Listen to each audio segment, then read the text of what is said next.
Hello, everyone, and welcome to Wednesday Night Live. I am Larry Schroeds, the lead pastor at Celebration Church. For those of you who don't know who I am, I am blessed to be with you tonight. A little bit later on, we're going to have a special guest that's going to join us, talk to you about one of the greatest ways that you can grow. You know, a lot of times we talk about how we can grow by reading the Word and praying, but uh, those things are incredible, but there is an additional step that will help you grow like nothing else, and that is serving, getting involved in ministry. And we're going to talk to one of our ministry leaders here at Celebration Church and hear their journey and hear all the great things that they've done. But what I need you to do now is I need you to share this with your friend, get the word out, like this page, like what we're doing, and help us spread the word of all the great things that God is doing at Celebration Church. I hope that you've had an incredible day. We know people will be coming on through the broadcast, but I just am so excited about watching people grow spiritually. I don't know about you, but seeing people grow and flourish is one of the great blessings of ministry. And tonight we have somebody who is just so special to me. They're one of my longest serving ministry leaders, and they are just phenomenal. They have such a passion for the Lord and a passion for the area of ministry that they serve in.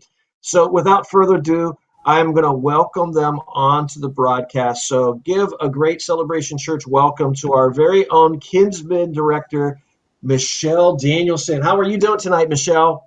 I'm good. You're awesome. Well, we so thank you for coming on tonight and encouraging people and challenging them in this area of growth of serving. So first, let's get to some of the nitty-gritty stuff. Michelle, how long have you been a part of the Celebration Church family? Well, let's see. Celebration. I was there before Celebration Church was Celebration, so it was 21 years this past January. So how many years again it was? 21. 21 years serving at Celebration Church. That is amazing. So tell me, what are some of the different ministry roles that you've served at in those 21 years? Mostly kids ministry, but also on the board and women's ministry part of the leadership team there. And also we had a kids junior church at one time that I was involved with. That's awesome. So tell me, what has been one of the biggest kind of pushes into kids ministry for you? What are some of the things that help you to grow and develop your gifts and hone them? Well, it started actually really honing them last year. No, was it last year? Yeah, last year when I went to the KidMin conference. And that was probably that launched me even farther than I have been in years.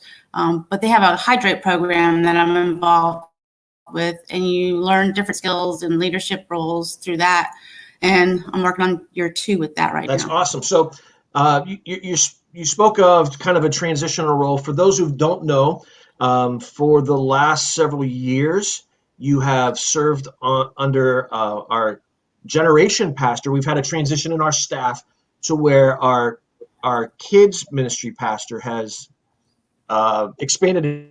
He's now our generations pastor. And so tell me, what was it like serving with Pastor Sam? And tell me, like, kind of where you're at now. What is your role currently at our church? And you know, it's funny, I'm asking these questions like I don't know, but I'm just trying to be a good interviewer. My role right now is KidMin Director, as well as I'm on the board and serving under Sammy. Pastor Sam.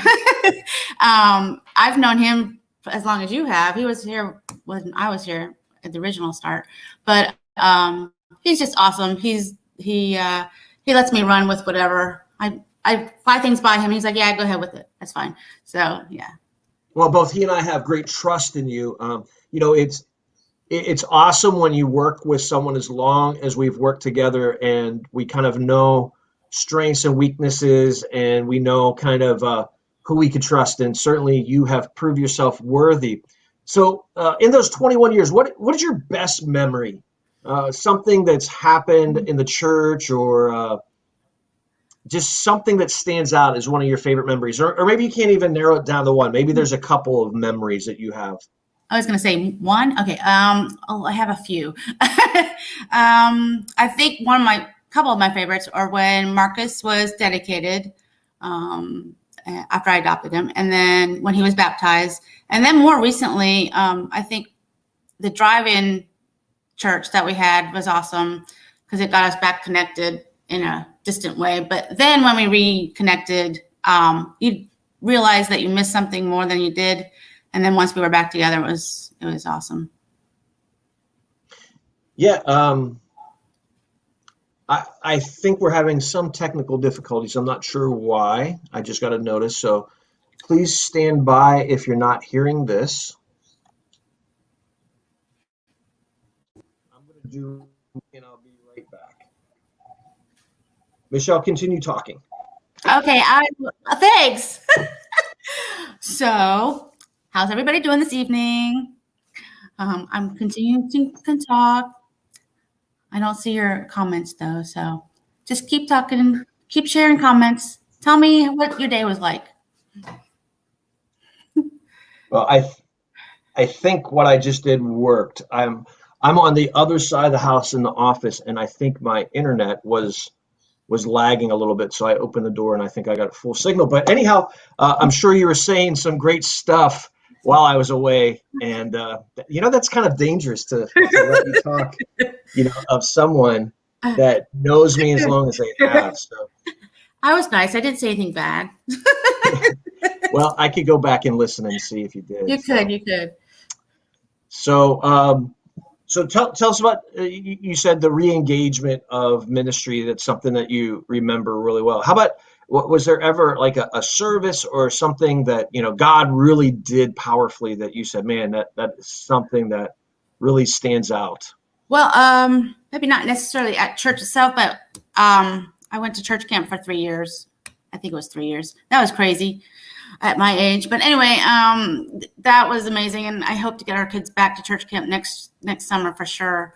But just the power of the Holy Spirit that just moved on our kids when they were there, and how their lives were changed and how we saw the change in them. So you already talked about your current role. What do you enjoy to do in your free time? Is there anything that you like to do? Let's just delve into a little bit in a window of the director, Michelle Danielson. What is it that you like to do?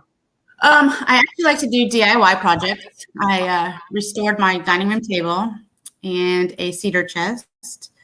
I also like to go kayaking and hanging out with Marcus now that he's a little older. And teaching him how to drive. I don't know if I really like that right now, but yeah, it's life on the edge. And I also enjoy spending time with the animals and helping other people with animals issues and stuff like that, which you know. Yes.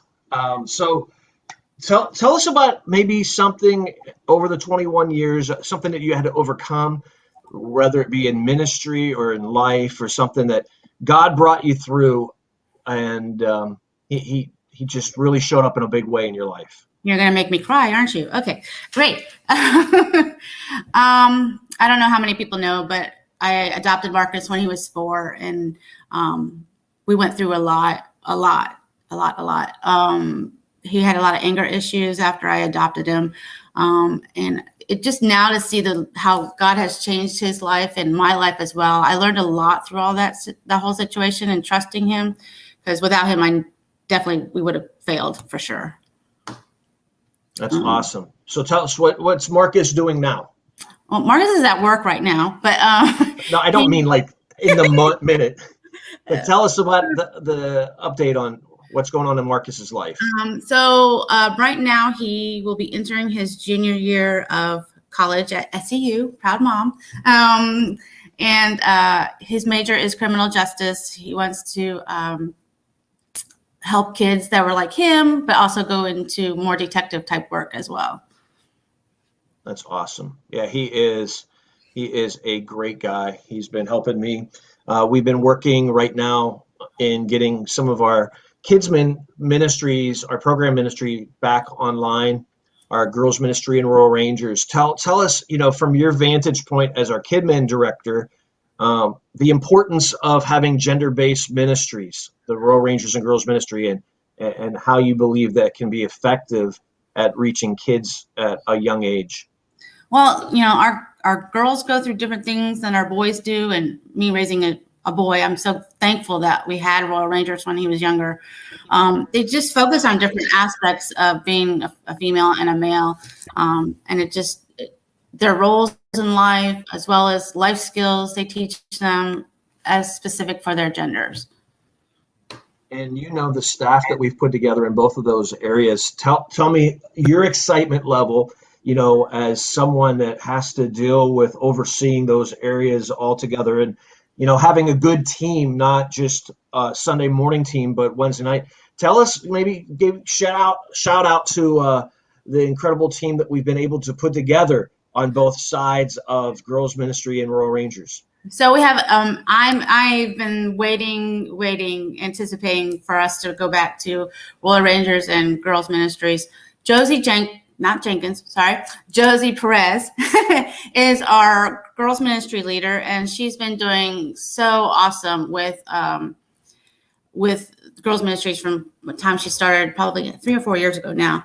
And they have been hitting it high and going forward. Even through the pandemic, they have been meeting on Zoom calls and stuff like that too. So they are going to ramp up, and they're looking forward to it.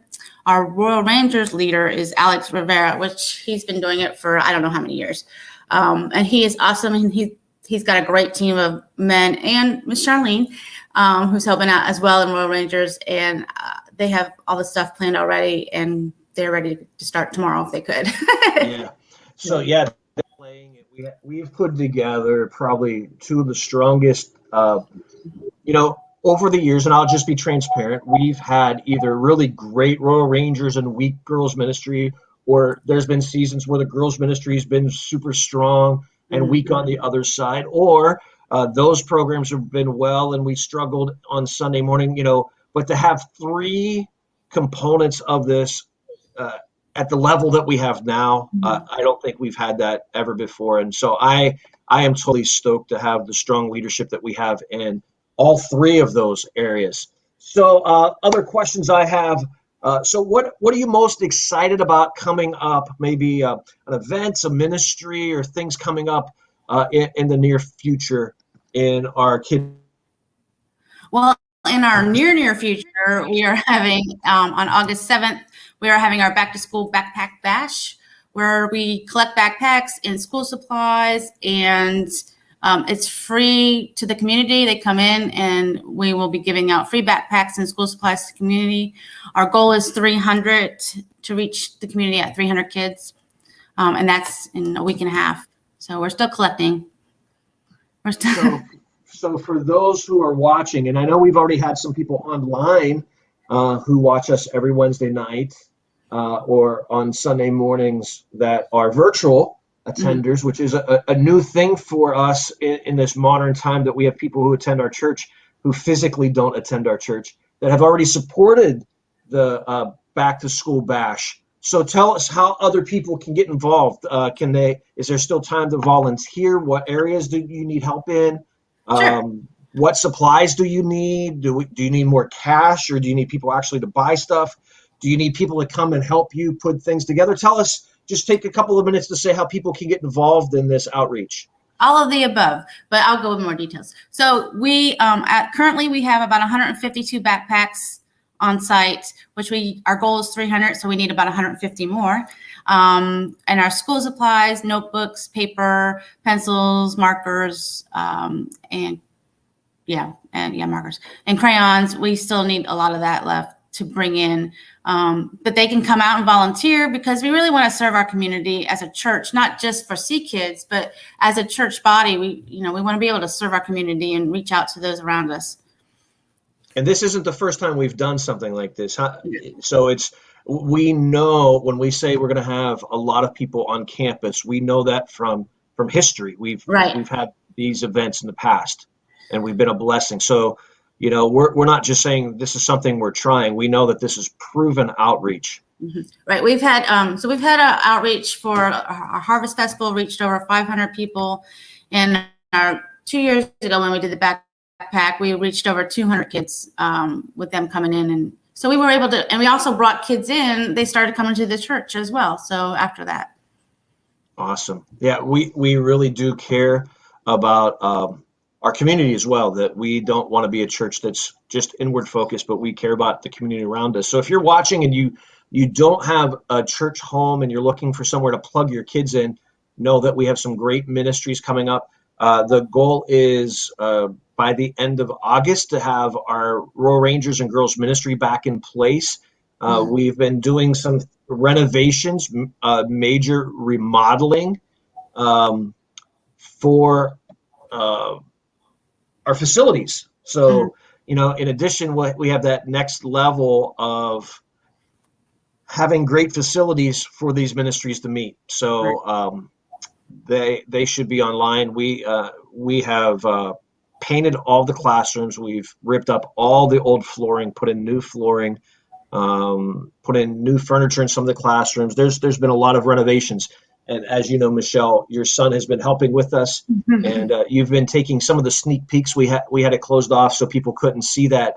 One, for their own safety, because it was a work zone, a construction zone with lots of tools and things laying around. But I know that you took a peek. How excited are you about the new facilities? I can't wait. It's going to be awesome, and not just for our girls, not just for our ministries, but for our entire church when we be able to use those facilities again. So tell me, how do you believe you have, let me say it this way.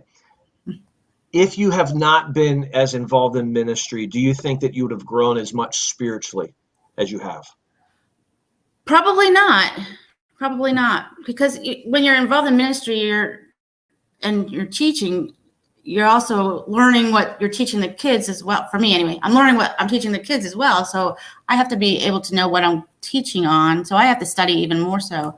And I've grown by teaching on the subjects that we teach on.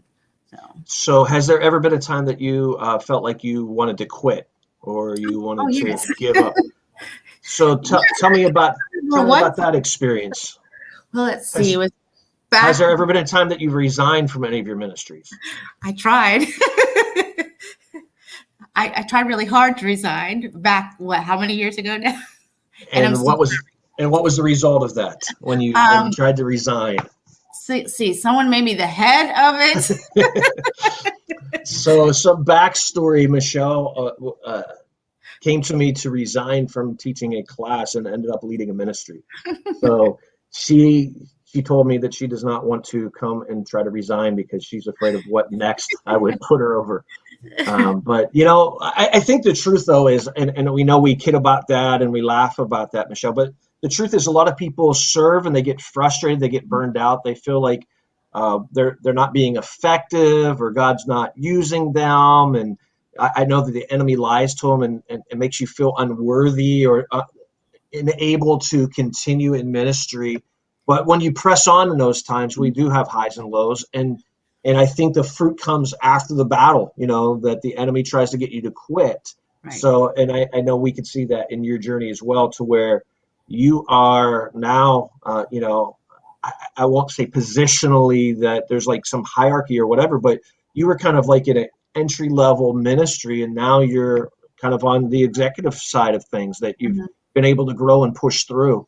And the Lord's used you in a great way. So tell me some of the things that you're looking forward to with the kids coming up, ministry wise. How do you feel about missions? What is some of the things that's going on with our children's ministry that people would love to hear of how they could pray for you as you continue to grow and lead this ministry? Sure. We actually do missions once a month, and Miss Laura Vega leads that on Sundays, and it's Boys and Girls Missionary Challenge. And we learn about a country that we have missionaries there. We recently had missionaries from Africa send us a message to our kids from Kenya and Malawi, which was awesome. I mean, they greeted them by their names. So that was awesome. And the kids were like, what? But our kids are wanting to raise over $5,000 this year for missions, and each month they keep bringing in their buddy barrels, and it's been awesome to see them growing and wanting to give and serve that way. That's awesome. And that's a component that we continue to increase at our church. We really want to be missions focused and really see that God's doing something even beyond our own church. Mm-hmm. And I think over the past 16 months, it's helped us to really grow in that understanding that the ministry context of what we're doing, the impact that we're making is beyond even ourselves, what we see on Sunday mornings. And that's awesome. I've said before, we've become a digital church, but we have a physical location. Right. So where, everything that happens is not just on Sunday morning. Right. And thank you so much for being a big part of that. Is there anything that we could pray for you? Something that we could do as we get ready to leave tonight? Maybe a last thought or two that you'd like to share? As personally, just get involved. If you're not involved, if you're local and you're not involved, get involved in the area of ministry to serve. We're teaching the kids about serving and loving on others. And I think it'll change your life as it's changed mine. That's awesome. Well, we do love you, and we're so thankful that you are leading our kids area. You're awesome. Just want to thank you again, Michelle. So if you appreciate Michelle, just throw some hearts up. Just show her your love and support for the great job that she's doing in our kids ministry area. And know that even if you're not watching live, you can come on later and send some kudos out to Michelle. So thank you, Michelle. I appreciate you so much. Have a great night. So I just thank so much, Michelle, for joining us tonight. Just want to let you know about some things that are coming up before I sign off tonight. First off, on Sunday, there might be a reveal of our new facilities for our kids area, our girls ministry, Royal Ranger classrooms, our small groups, just the amazing progress that we're making. Maybe it'll be ready by Sunday, and you can take a sneak peek of that. Coming up, of course, the backpack back to school bash that Michelle's talking about. And then at the end of the month, we have our summer splash. It's going to be a great community day where we are going to have a great time, powerful service that is on August 29th. And there will be water games and food and fun and some rumors of Kona Ice going to be there and some water slides and just a great day to come out and join us at Celebration. As always, every Sunday at 10:30, you can watch us online on our Facebook page. And we're going to see God do some awesome things. I love you. Have a great night, and we'll see you again next time.